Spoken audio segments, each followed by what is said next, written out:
প্রখর তপন তাপে আকাশ তৃষায় কাঁপে।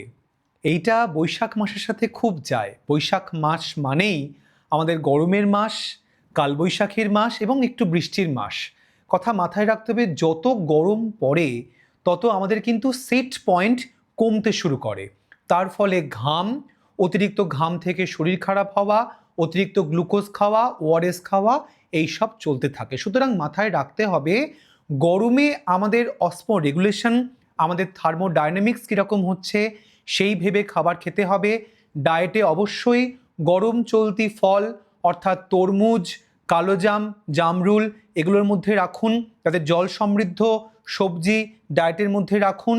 ডাবের জল পান করতে পারলে ভালো হয়। তবে যাদের হার্ট ফেলিয়ারের সমস্যা রয়েছে, কিডনির সমস্যা রয়েছে বা একাধিক ব্লাড প্রেশারের মেডিসিন খাচ্ছেন, ডাক্তারবাবু জল পরিমিতি করে দিয়েছে, তাতে ডাবের জল অবশ্যই আপনার ডায়েটিশিয়ানের সাথে পরামর্শ করে রাখবেন। এবং আমাদের অন্ত্রস্বাস্থ্য অর্থাৎ গাট হেলথের জন্য টক দই খুব ভালো। বাড়িতে বসিয়ে টক দই বা দইয়ের লস্যি, দইয়ের ঘোল করে কিন্তু গরমে খাওয়া যেতেই পারে। যা খাবার খাচ্ছি খাই, সঙ্গে জলটা মনে করে করে পান করতে হবে।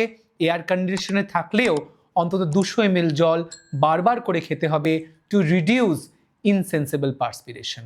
গরমে সুস্থ থাকুন, ভালো থাকুন। বৈশাখ জ্যৈষ্ঠ মাস সকলের ভালো কাটুক। আসলেপিয়া হেলথের পেজটাকে ফলো করুন। নমস্কার।